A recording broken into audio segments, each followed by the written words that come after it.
Mantra 17. Que ce corps éphémère soit réduit en cendres et que son souffle vital se fonde dans la totalité de l'air. Maintenant, ô Seigneur, souviens-toi, je t'en prie, de tous mes sacrifices. N'oublie pas, toi le bénéficiaire ultime, tout ce que j'ai fait pour toi. Teneur et portée. Le corps matériel éphémère est certainement pour nous un vêtement étranger.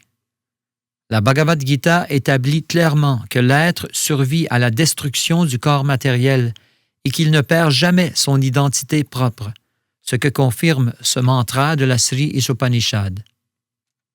L'âme n'est jamais impersonnelle et dépourvue de forme, comme le croient les ignorants. C'est au contraire le corps matériel qui n'a pas de forme en soi et doit prendre la forme que l'âme immortelle lui impose.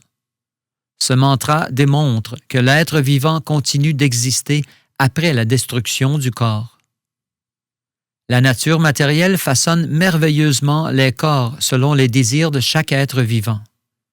Celui qui désire manger des ordures obtiendra un corps approprié, tel celui d'un porc, et celui qui aime se nourrir de sang et de chair deviendra un tigre pourvu de crocs et de griffes.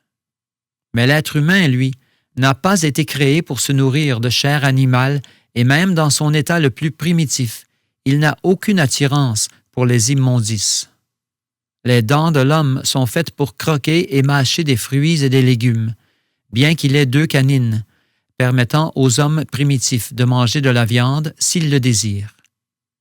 Mais qu'ils soient humains ou animaux, ces corps sont étrangers à l'être vivant et changent selon la forme de jouissance qu'ils convoitent.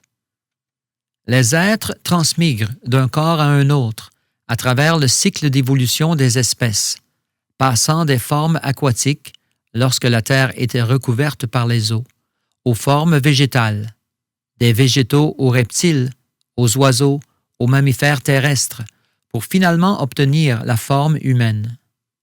Lorsqu'elle possède la connaissance spirituelle, on considère la forme humaine comme la plus évoluée des espèces vivantes. Ce mantra décrit cette spiritualité à son plus haut stade de développement. Il faut savoir quitter le corps matériel, bientôt réduit en cendres, et laisser le souffle vital se fondre dans l'éternelle totalité de l'air. Le corps entre en mouvement sous l'effet de différentes sortes d'air subtils, réunis sous le nom global de Prana Vayu. Les yogis apprennent, en maîtrisant ces souffles, à amener l'âme d'un centre vital à un autre, jusqu'au Brahmarandra, le plus élevé d'entre eux. De là, le yogi accompli peut quitter son corps et se rendre sur la planète de son choix. Ce processus consiste à quitter un corps matériel pour en reprendre un autre. Mais, comme l'indique ce mantra, la plus haute perfection est atteinte lorsqu'on abandonne pour toujours son enveloppe charnelle et qu'on accède au monde spirituel où l'on obtient un corps d'un genre tout à fait différent, un corps purement spirituel qui n'est sujet ni au changement ni à la mort. En ce monde, la nature nous force à transmigrer d'un corps à l'autre selon nos désirs matériels. Chaque être, du microbe au déva, possède un corps fait de matière façonnée de diverses manières, en conformité avec ses désirs. L'homme intelligent voit l'unité non pas dans la variété des corps, mais dans leur identité spirituelle. Qu'elle habite le corps d'un porc ou d'un déva, l'âme est toujours la même. Elle demeure une partie intégrante de Dieu. Les divers corps traduisent les actes passés de l'être, coupable ou vertueux. Le corps humain, quant à lui, est très évolué et possède une conscience totalement développée. Selon la Bhagavad Gita, la forme achevée de la conscience se manifeste par l'abandon total au Seigneur suprême, et une telle perfection ne peut s'atteindre qu'après avoir cultivé la connaissance au long d'innombrables existences. Le simple fait de réaliser notre identité spirituelle ne suffit pas. Il faut arriver au point de comprendre que l'âme est une parcelle infime et éternelle de Dieu et qu'elle ne peut jamais devenir le tout, sans quoi on doit revenir à nouveau dans l'univers matériel, même après s'être fondu dans le Brahma Jyoti.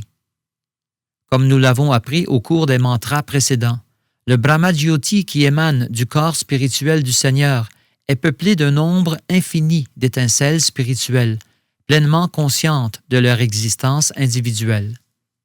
Lorsqu'il arrive à ces êtres de vouloir jouir de leur sens indépendamment, ils sont placés dans le monde matériel pour y jouer à leur guise au Seigneur, en suivant la dictée de leur sens.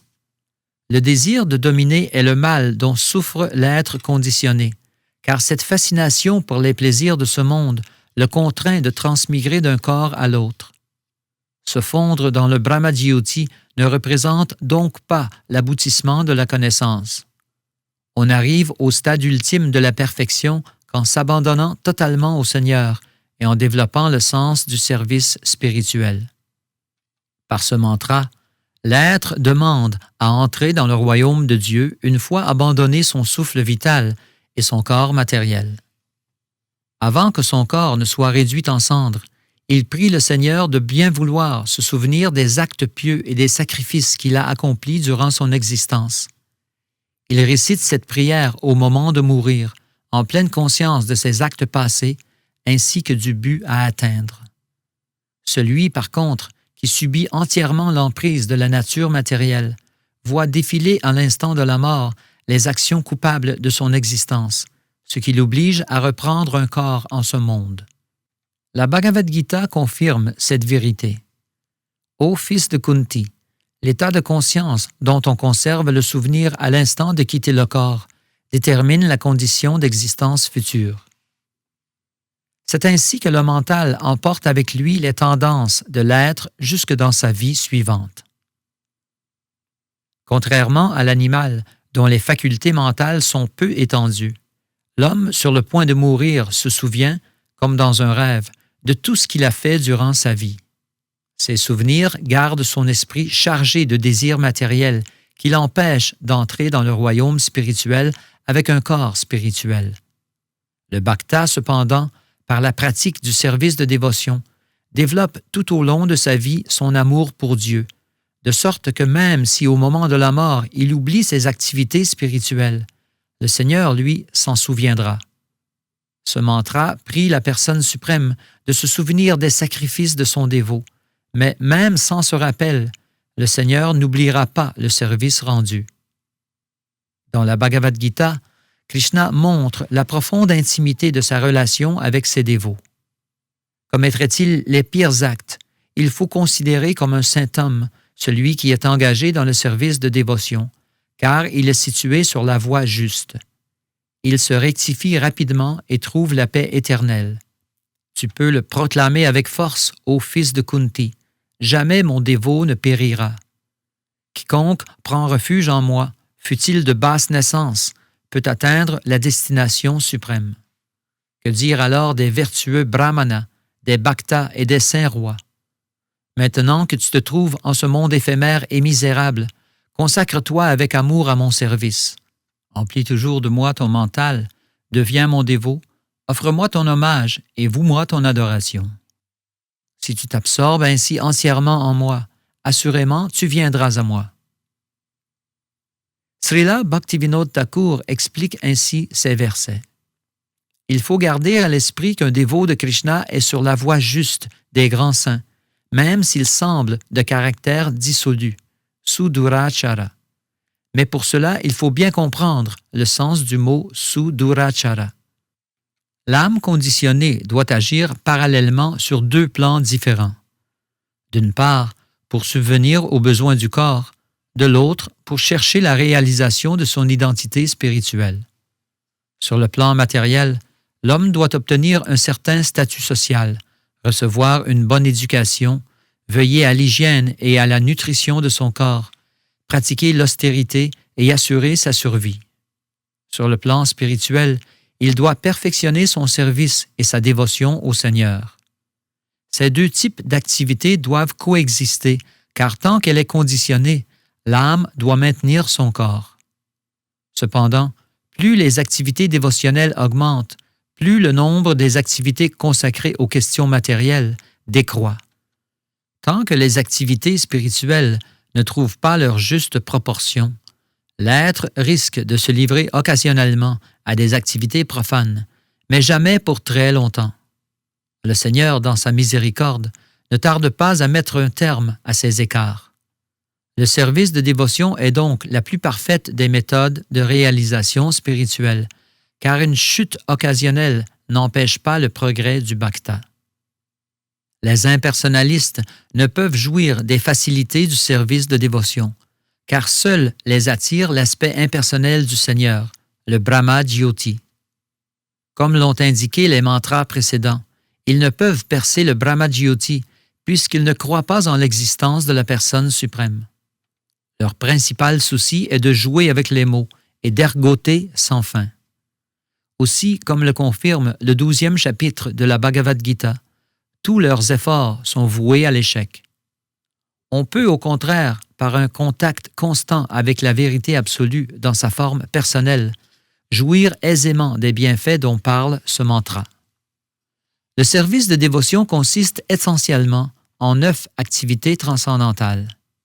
Écouter ce qui a trait au Seigneur, glorifier le Seigneur, se souvenir du Seigneur, servir les pieds pareils au lotus du Seigneur, adorer le Seigneur, offrir des prières au Seigneur, servir le Seigneur, se lier d'amitié avec le Seigneur et tout abandonner au Seigneur.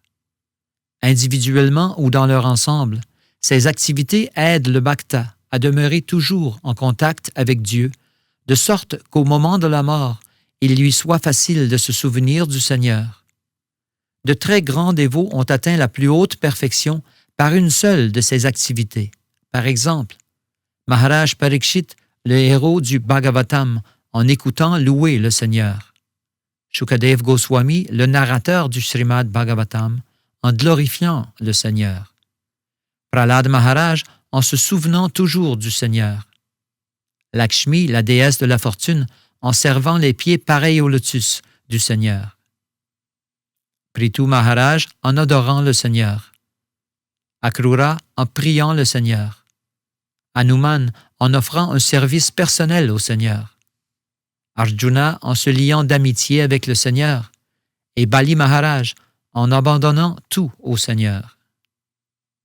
Le message de ce mantra, comme de presque tous les mantras des hymnes védiques, est résumé dans le Vedanta Sutra et développé dans le Srimad Bhagavatam. Le Srimad Bhagavatam est le fruit mûr de l'arbre de la sagesse védique, et Shukadev Goswami y expose le sens de ce mantra en réponse aux premières questions de Maharaj Parikshit. Recevoir et transmettre la connaissance divine, tel est le principe fondamental du service de dévotion, parfaitement illustré par Maharaj Parikshit et Shukadev Goswami. Si Maharaj Parikshit s'est adressé à Shukadev Goswami, c'est que celui-ci était le plus grand maître spirituel de tous les yogis et spiritualistes de son temps. À la question du roi Parikshit sur le devoir de l'homme, particulièrement au moment de la mort, Shukadev Goswami répondit « Celui qui souhaite s'affranchir de toute anxiété doit entendre ce qui a trait à Dieu, le louer et se souvenir de lui, l'âme suprême, le maître souverain et le libérateur de tous les maux. » Dans notre société dite humaine, l'homme passe ses journées à gagner sa vie ou à s'occuper de ses affaires domestiques et ne pense, la nuit venue, qu'à dormir ou à jouir de plaisirs sexuels. Il lui reste donc bien peu de temps pour s'enquérir et parler de la personne suprême. Il rejette, sous toutes sortes de prétextes, l'existence de Dieu, en premier lieu en le déclarant impersonnel, c'est-à-dire privé des sens de la perception. Pourtant, les écritures védiques, que ce soit les Upanishads, le Vedanta Sutra, la Bhagavad Gita ou le Srimad Bhagavatam, proclament que Dieu est un être conscient, doué de sens et suprême entre tous les êtres. Ses actes glorieux et lui-même ne font qu'un. Aussi, plutôt que de constamment parler ou entendre parler des politiciens matérialistes et des prétendus grands hommes, modelons notre vie de façon à utiliser chaque instant à des actes spirituels. C'est dans cette direction que la Sri Ishopanishad nous oriente. À moins d'avoir pratiqué le Bhakti Yoga, comment pouvons-nous espérer nous souvenir du Seigneur au moment de la mort, quand toutes les fonctions du corps seront perturbées? comment pourrons-nous l'implorer de se rappeler tous nos sacrifices? Dénier à nos sens les plaisirs qu'ils convoitent, c'est là ce qu'il faut entendre par sacrifice. On doit s'initier à cet art tout au long de la vie en employant nos sens au service du Seigneur. C'est au moment de la mort que l'on pourra tirer tout le profit d'une telle pratique.